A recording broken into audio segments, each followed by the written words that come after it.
Verstappen will start on pole ahead of Lewis Hamilton for the winner-takes-all AbuDhabiGP title decider after a merciful and unexpected performance in qualifying from the Dutchman and Red Bull. Trailing Hamilton and Mercedes coming into qualifying for much of the hour-long shootout, Verstappen was very much the outsider heading into the critical Q3 finale, but he and Red Bull then combined with clever teamwork to outpace Hamilton by a whopping 4 tenths. Verstappen's fastest lap time at 1:22.109 was posted at the start of Q3 when utilising the tow from teammate Sergio Perez, as the Mexican sacrificed his own lap to give the championship contender a slipstream and straight line speed advantage, attempting to respond, and Hamilton was only half a second down on his first lap before improving slightly at the end of Q3.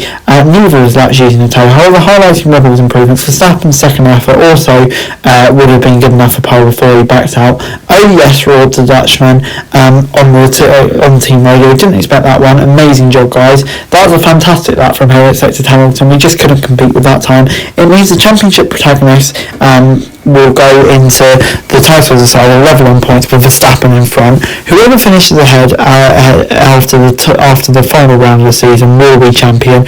Though if they are still level at the end of this Sunday, Verstappen will be victorious as he has more wins. Behind him on the grid will be Lando Norris in the McLaren, as in another qualifying surprise. He beat the second Red Bull Mercedes to stay on the grid. Norris was 8 tenths down on Verstappen, but a few hundredths faster than Perez.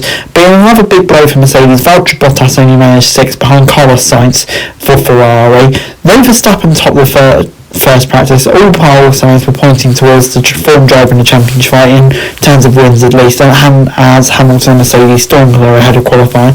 But in the twilight Yasmarina conditions, Red Bull fixed on a setup while Verstappen slightly built himself up to deliver when it really matters. The guy just delivered something magical, infused Nico Rosberg, the 2016 world champion, the last man to defeat Hamilton after Verstappen lit up the timesheets with a superb Q3. That's we're witnessing absolute historic greatness, he said. Maximising Red Bull's low downforce approach from the slipstream, Verstappen was fast in the straights and also remarkably kept up with the Mercedes through the tight, twisty sector of the lap.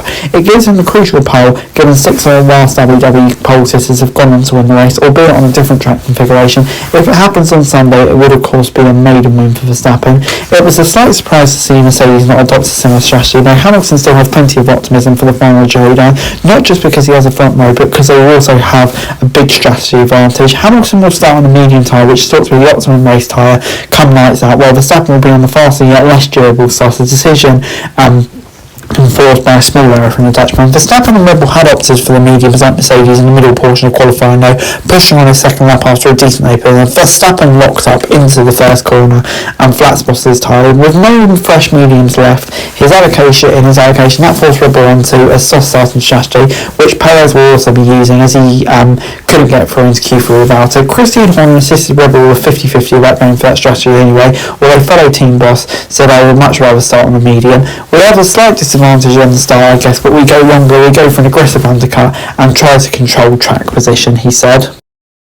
Before I go, let me run you through the final grid for the Grand Prix tomorrow. Verstappen on pole, great lap from him, just when he needed it most, but yeah, Red Bull definitely found some time. Hamilton second, I still think he'll be confident with that tyre advantage, but we shall see. Norris, great job from him to round off the season in terms of qualifying. Perez in fourth, I mean, he played Max's role to perfection there, getting above Bottas as well. Sainz ahead of Mercedes, great job. Leclerc will be disappointed to just miss out. Tsunoda, really impressive to get 8th, comfortably outperforming Gasly, and I just really hope he has a clean race tomorrow.